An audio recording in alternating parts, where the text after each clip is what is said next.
엄마는 날 안 사랑해. 엄마는 날 안 사랑해서 난 이제 떠날 거야. 훈육을 하거나 설명을 할 때 그 아이의 기준으로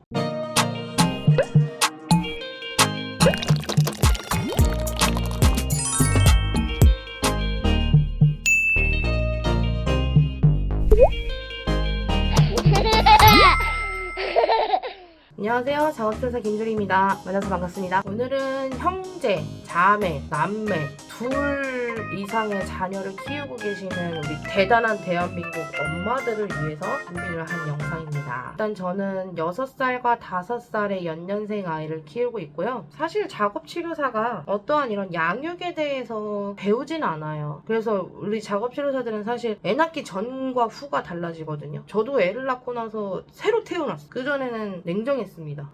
근데 지금은 이해돼요. 일단 저 애 낳기 전에 저한테 치료받으셨던 많은 부모님들께 일단 사죄 말씀드리고요. 지금은 늦어도 혹은 안 와도 뭐 이런 것들이 좀 이해가 가요. 그리고 아기 낳기 전에는 사실 많이 저도 이렇게 막 머리도 예쁘게 하고 운동도 열심히 하고 막 나 자신을 꾸미고 이랬는데 반면 지금은 머리나 감으면 다행인 것 같아요. 2명 이상 자녀를 키우고 계시는 보호자분들을 대상으로 준비를 하게 된 영상이기 때문에 일단 응원의 메시지 먼저 보내드립니다. 화이팅이에요. 너무너무 잘하고 계십니다. 일단 제가 준비를 하게 된 이유는요. 작년에 저희 첫째가 남자예요. 남자애도 미운 4살에 들어가게 됐거든요. 미운 4살, 미운 5살, 미운 6살, 미운 7살 저는 다 미운이라고 얘기할게요. 그 이야기를 좀 해보려고 하는데요. 작년에 우리 첫째가 5살 때 저한테 물론 저희 인스타툰에도 올라가 있습니다. 우리 아들이 저한테 했던 얘기가 엄마는 날 안 사랑해. 엄마는 날 안 사랑해서 난 이제 떠날 거야. 엄마는 날 안 사랑해서 난 이제 떠나야 돼. 그래서 어디로 떠날 건데? 나 저기로 떠날 거야. 장롱 옆에. 그래서 이제 그것 때문에 제가 무진장 힘들었었던 시기가 있었어요. 첫째이고 어떤 감정적인 거나 이런 것들에 있어서 제가 잘 몰랐기 때문에 우리 아이가 왜 그랬는지에 대해서 캐치를 하는 데까지 시간이 좀 걸리긴 했습니다. 한 2달 걸렸던 것 같아요. 일단 우리 첫째 아들 같은 경우 아들에 대한 이해가 좀 필요합니다. 형제, 자매, 남매, 형 등등등 남자아이와 여자아이에 대한 이해를 하셔야 돼요. 이거는 5살의 발달이다, 6살의 발달이다 라고 얘기 못해요. 이거는 남자와 여자를 이해를 하셔야 되더라고요. 보니까 작년에 있었던 우리 아들에 대한 이야기를 먼저 예를 들어볼게요. 우리 아들은 저한테 계속 안 사랑한다 이야기를 했었고 제가 사실 물질적으로 부족함 없이 키웠거든요. 장난감 다 사주고 막 레고 막 시리즈별로 뭐 그날 작년에만 해도 그 5살짜리 애한테 투자한 레고값만 한 300만원 넘는 것 같아요. 그만큼 부족함이 없이 이게 많이 해주려고 해서 키웠는데 그런데도 제가 자기를 안 사랑한다는 거예요. 그래서 제가 아들한테 물어봤어요. 우리 아들 엄마가 너를 왜 안 사랑한다고 생각해? 라고 물어봤어요. 그랬더니 이 아이가 그냥 엄마가 나를 안 사랑한대요. 설명을 못하는 거죠. 2번, 3번, 4번 물어보다 보니 저한테 했던 이야기가 난 엄마랑 오늘 손잡고 자고 싶어. 엄마가 내 옆에 있었으면 좋겠어. 엄마 나랑 같이 내일 곤충박물관 가자. 그냥 우리 아이는 저와 함께 보내고 싶었던 것 같아요. 그 부분이 좀 채워지고 나서 우리 아이가 확 착해졌거든요. 남자아이에 대한 이해가 좀 필요한데 남자아이 같은 경우에는 훈육을 할 때 너 이렇게 하면 엄마가 힘들지 않겠어? 전혀 안 먹혀요.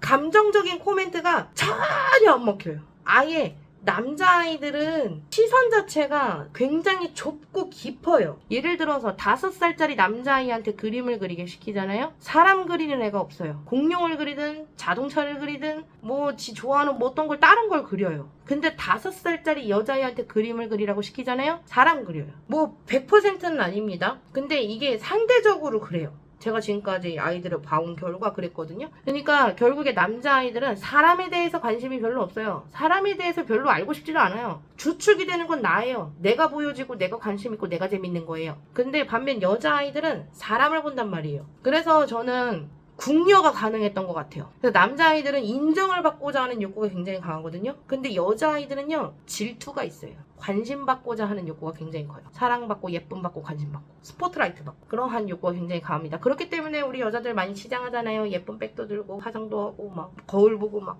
이렇게 하고 막 하잖아요. 네, 그런 것처럼 어떤 이제 남자아이들은 아가 중심이고 여자아이들은 타인이 조금 더 비율이 큽니다. 그러다 보니까 사람 말에 상처받고 신경 쓰이고 그걸로 인해서 기분이 또 좌지우지 되기도 하고 그렇게 되는 거죠. 남자아이 같은 경우에는 훈육을 하거나 설명을 할 때 그 아이의 기준으로 손해와 이익을 설명해 주실 때 이야기가 제일 잘 먹혀요. 그래서 예를 들어서 아이가 물을 쏟았어요, 바닥에. 야, 물 쏟으면 어떻게 빨리 닦아야지. 이거 닦으려면 엄마 힘들잖아. 절대 안 먹힌다 그랬죠? 어떻게 말해야 되냐면요. 야, 너 거기다 물을 넣으면 이따 레고할 때 발바닥에 발 젖을 텐데 너 괜찮아? 이렇게 물어보셔야 돼요. 그럼 싫을 것 같은데. 그럼 닦아보자. 너가 좀 닦아봐. 엄마가 지금 이거 하느라 못해. 설거지 중이잖아. 그러면 이제 할 수 없이 가서 합니다. 그런 게 있어요. 뭐 예를 들어서 또 학습지를 해요. 너 이거 5분 안에 풀어라. 이거 안 돼요. 너 이거 풀어야 밥 먹어? 안 돼요. 너 몇 분 만에 풀 수 있어. 이게 훨씬 잘 먹혀요. 근데 이제 반면 이제 여자아이들 같은 경우는요. 감정, 타인의 시선을 많이 신경 쓴다고 했잖아요. 그리고 여자애들은 쌓아놔요. 사소한 어떠한 내가 속상하고 섭섭했던 걸 그때그때 분출하지 않아요. 조금 누적이 되다가 한번 빵 터져버리는 거죠. 그래서 여자애들이 힘든 게 뭐냐면 어디서 뭐가 삐졌는지를 모르겠는 거예요. 근데 그건 당연한 거예요. 본인도 몰라. 본인도 내가 왜 삐졌는지를 몰라요. 왜 그래요? 누적됐잖아요. 뭐 하나 한 가지의 이유가 아닌 거예요. 그래서 해결이 참 힘들어요. 남자아이 같은 경우에는 논리적으로 설명을 하고 승부욕을 건드리고 칭찬을 해주실 때도 이야 이거 하느라 너 고생했다. 너의 그 어떠한 과정을 알아주시고 인정해 주실 때 그 칭찬이 먹혀요. 너 참 멋지다. 너 참 대단해. 이러한 칭찬들이 먹힌다는 거죠. 근데 반면 여자아이들은요. 어머 너 왜 이렇게 예뻐? 이거 제가 최근에 2달 전에 있었던 일이거든요. 우리 딸내미도 이제 올해 5살이 됐어요. 피하지 못하고 당연히 미운 5살이 된 거죠. 이제 우리 딸내미는 진짜 너무 힘들었어요. 진짜 나 너무 힘들었어요. 감정 소모 진짜. 우리 딸이 어떤 일이 있었냐면요. 한 2달 전부터 저한테 우리 딸이 이렇게 이야기를 했어요. 엄마 나 잘하죠? 이렇게 얘기를 했어요. 그리고 엄마 나 이제부터 애기 할 거예요. 응애 이러면서 애기 짓을 하는 거예요. 근데 많은 어머님들이 고민하시거든요. 그래서 저는 이제 애기의 흉내를 낸다는 것 자체가 어쨌든 이 아이가 관심을 필요로 하고 있구나 라고 생각을 했지만 그래서 더 예쁘다 소리 많이 해줬거든요. 우리 딸 너무 예쁘다. 세상에 우리 딸 어쩜 이렇게 귀여워. 세상에 웃는 것도 예쁘고 이렇게 입어도 예쁘고 이렇게 해도 이쁘고 막 이렇게 이쁘다는 얘기를 되게 많이 해줬는데 사실 아이의 표정을 보면 그렇게 탐탁치 않았었어요. 이건 아닌 것 같은데 이런 생각을 계속 했던 거죠. 그래서 아니나 다를까 이제 2달 전부터 저한테 계속 애기 짓을 했고 애기니까 안아줘. 애기니까 해줘. 애기니까 엄마가 해. 그게 이제 저도 쌓이는 거예요. 그리고 걔도 쌓이는 거예요. 뭐 마음에 안 드는 게 있거든요. 그렇게 해서 2달부터 계속해서 그게 진행이 됐고 2주 전쯤에 우리 아이가 많이 아팠어요. 수족구에 걸렸어요. 그래서 약을 먹이는데 사실 수족구인 줄 몰랐어요. 병원을 제가 3군데를 갔는데 수족구를 모르시더라고요. 왜냐면 수족구가 과 손과 발에 나타나는 어떠한 조그만한 반점이잖아요. 근데 우리 애기는 저 목구멍 끝에 딱 하나 있었대요. 그래서 많이들 못 보셨는지 이제 3-4군데 병원에서 못 보셨었어요. 그래서 어쨌든 마지막에 갔던 병원에서 수족구라고 진단을 받고 약을 먹고 이제 2-3일 만에 굉장히 빨리 좋아지긴 했지만 어쨌든 수족구였었고 저는 그걸 모르는 상태에서 약을 먹이는데 애가 토를 한 거죠. 근데 원래 되게 잘 먹는 친구거든요. 근데 토를 한 거예요. 저 사실 좀 많이 화났어요. 저 진짜 많이 화났어요. 이제 우리 딸내미한테 너는 지금 약 먹을 때마다 토하더라 이렇게 얘기를 했어. 그리고 나서 다음날 아침 등원을 해야 되는데 가벼운 감기인 줄 알고 등원을 준비를 하는데 약 먹다 3번을 토한 거. 그래서 결국 그날 등원 못했거든요. 근데 저도 어쨌든 일을 하는 사람으로서 몸이 달잖아요. 모든 어머님들이 내 감정의 끈을 놓는 순간이 빨리 뭔가를 해야 할 때예요. 만약에 우리가 되게 여유롭다면 세상 대한민국 어떠한 엄마들도 다 오은영 목사님처럼 양육을 하실 수 있을 겁니다. 근데 실상 우리가 그렇지 않기 때문에 빨리 해야 되는 순간에 우리가 감정의 끈을 많이 놔버리거든요. 근데 뭐 저라고 다르겠어요? 똑같죠? 그래서 이제 저도 되게 많이 화가 났던 거죠. 근데 우리 아이가 그걸 못 느낄까요? 제가 그걸 소리를 안 질렀다 한들 이미 표정이 막 진짜 이런데? 어쨌든 그런 일이 한 번 또 있었고 그 다음날부터 이제 우리 딸아이는 완전 빌런이 됩니다. 엄청난 빌런이 돼요. 징징녀의 끝판왕에 울고 물고 막 뭘 해도 싫다 그러고 저리 가라 그러고 완전 막 오빠하고 같이 그림을 그리는데 사실 이제 딸내미가 먼저 그림을 그리고 있었어요. 근데 제가 옆에 가서 와, 너 그림 정말 예쁘게 잘 그린다. 엄마가 여기다 구름 하나 그려봐도 돼? 라고 해서 구름을 딱 그리는 순간 우리 아들내미가 와가지고 엄마 나랑 싸우자! 이러는 거죠. 상대적으로 아들들이 공감과 이런 상호작용이 잘 안 나온다고 했잖아요. 근데 우리 아들 나한테 먼저 놀재요. 그래서 너무너무 반가운 거죠. 그래 우수야 나랑 같이 놀자! 이렇게 해서 이제 우리 아들이랑 같이 막 비행기 막 자동차 막 이러면서 공룡이다! 이러면서 막 그거를 본 우리 딸내미 표정이 사실 좋지 않았었어요. 그리고 나서 이제 정말 빌런의 끝판왕이 됐고 아들과 같이 하는 사다리 게임 보드게임에서 이제 우리 딸내미는 막 방해도 하고 거기서 눕기도 하고 막 씻으러 가자고 했더니 우리 딸이 울고불고 난리가 나면서 이제 싫다고 저리 가라고 막 해서 거기서 저의 이성의 끈이 탁 끊어지면서 방댕이를 한 대 때렸고 그러면서 이제 시작이 됩니다. 대화의 시작이. 그래서 이제 우리 딸한테 물어봤어요. 왜 그러는 거야? 모른대요. 뭐 대답도 안 해요. 혹시 엄마한테 손 줄 수 있어? 손도 주기 싫대요. 이거는 이 아이가 완전 저한테 완전 방어벽을 친 거예요. 나 너하고 완전 대화하고 뭔가 상대하고 싶지 않아 라는 거예요. 강하게 어필을 하고 있는 거죠. 그래서 제가 곰곰이 생각해 봤어요.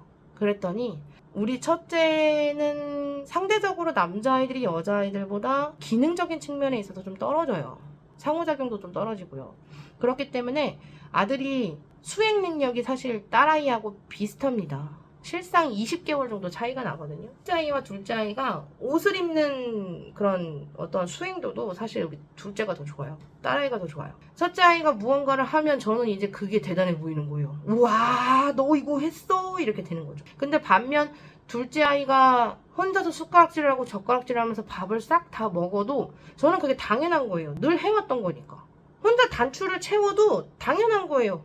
늘 해왔던 거니까. 우리 딸아이는 사실 엄마가 칭찬해주는 그게 되게 고팠던 것 같아요. 그래서 제가 우리 딸아이를 돌이켜보면 2달 전부터 저한테 가장 많이 했던 말이 엄마 나 잘하죠 였거든요. 저한테 애기를 어필을 했죠. 그거는 이제 나는 애기야, 애기인데 이런 걸 해. 엄마 나 잘하지. 이걸 저한테 강하게 어필을 하고 있었던 거예요. 근데 제가 그걸 눈치를 못 챘던 거고 감정의 골이 깊어지고 우리 딸아이도 쌓이고 저도 쌓이고 그러면서 감정이 땅 부딪히게 된 거죠. 그래서 방댕이한테 통 때렸는데 사실 세게 때린 것도 아니거든요. 그냥 진짜 이제 으이그 그냥 이 정도만 했거든요. 근데 이제 그것도 너무너무 좌절스러웠던 거예요. 근데 사실 미운 5살이요. 이때 배우는 게 뭐냐면요. 심리사회적 발달 단계를 이야기한 에릭슨의 이론을 보면요. 가족을 통해서 주도성과 죄의식을 배웁니다. 그래서 이때 내가 할 거야. 내가 한 거에 대해서 어떠한 칭찬, 인정,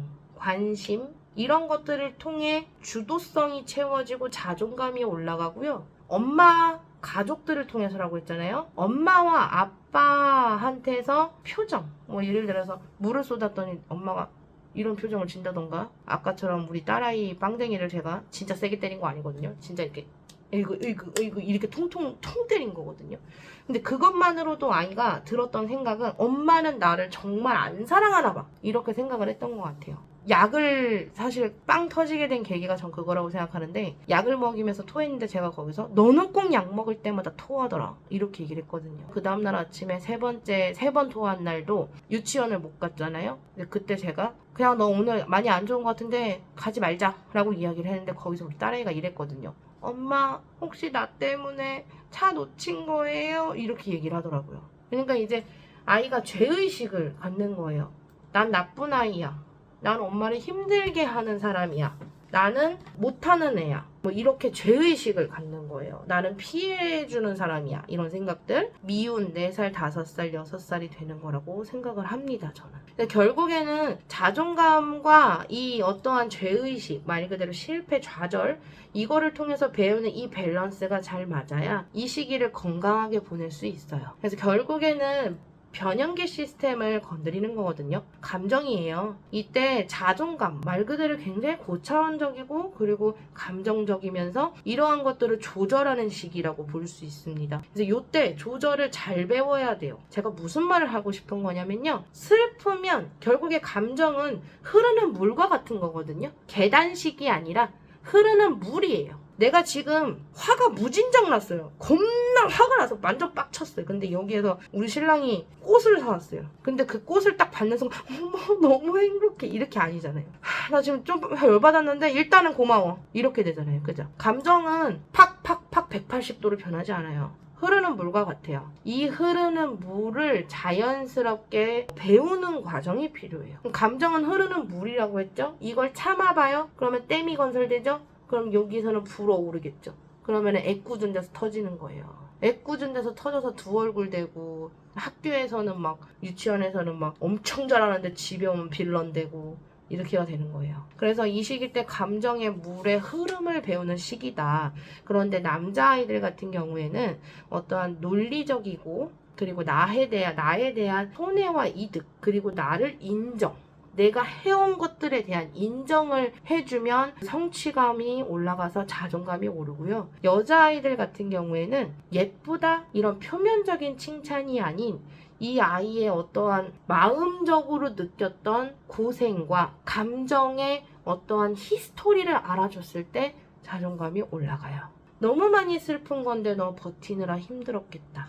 이런 게 여자아이들한테 먹혀요. 요 시기 때는 아들, 딸, 관심사 자체가 다르다. 남자아이는 좁고 깊다. 반면 여자아이들은 넓고 타인의 시선을 굉장히 중요하게 생각한다. 그 타인의 어떠한 말 한마디가 내가 된다. 근데 남자아이들은 타인의 말 한마디가 내가 되진 않는다. 하지만 내가 어떠한 것들을 열심히 했을 때 이거에 대한 인정은 필요하다. 라는 걸 좀 설명을 드리고 싶고요. 두 아이가 대치했을 때 제가 오늘 준비하게 된 핵심은 바로 이겁니다.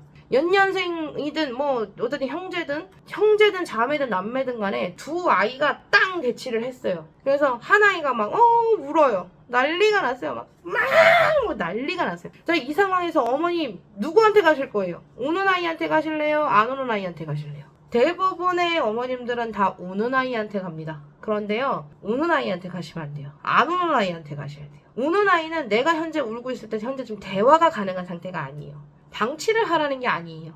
그렇지만 울고 있지만 이 아이는 울면서 상황을 본단 말이죠. 근데 엄마가 여기에서 안 우는 아이한테 갔을 때 서운할까요? 안 그래요. 일단 나 울고 있는 상태이기 때문에 사실 이런 생각을 먼저 할 것 같아요. 아, 엄마가 쟤 혼내키러 갔다 라고 생각을 할 것 같아요.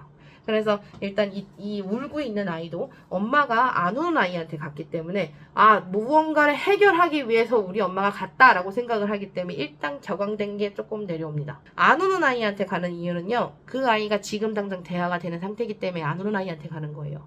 그래서 안 우는 아이한테 가서 물어보는 거죠. 지금 저 아이가 왜 울어?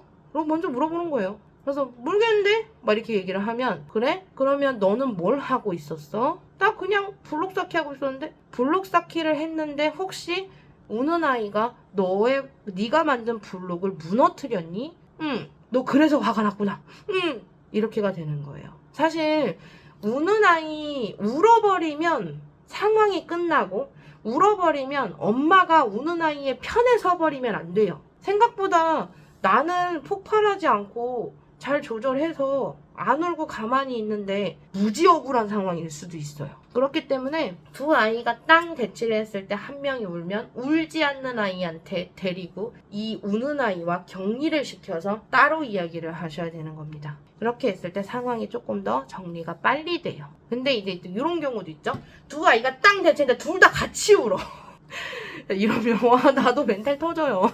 근데 일단 침착하시고요. 여기서 쓸 수 있는 접근법은 하나예요. 작은 소리로 말을 하는 겁니다. 엄마가 와보니까 이게 무슨 일이야? 우리 두 아이가 다 울고 있네. 혹시 진정할 수 있는 사람 있어요? 이렇게 조용히 이야기하시는 거예요. 이게 우는 아이가 얘가 울면 얘도 울면서 목소리 더 크게 내려고 더 크게 우는 거거든요. 근데 여기에서 중재자인 엄마가 딱 나타나면 어쩔 수 없이 엄마가 딱 주목이 돼요. 그 상태에서 엄마가 작게 말한다? 이 말이 안 들리죠? 그럼 얘네들 울음 그친단 말이에요. 그렇게 접근하시는 거예요. 두 아이가 싸웠을 때 이 두 아이 중에서 먼저 울음을 그치고 진정을 하는 아이를 데리고 와서 먼저 이야기를 해보시고 그 다음에 그친 아이의 이야기도 들어주셔야 되는데 이 두 아이가 같이 있는 상황에서 엄마가 중재가 들어가 버리면 이거는 재판장이 되는 거예요.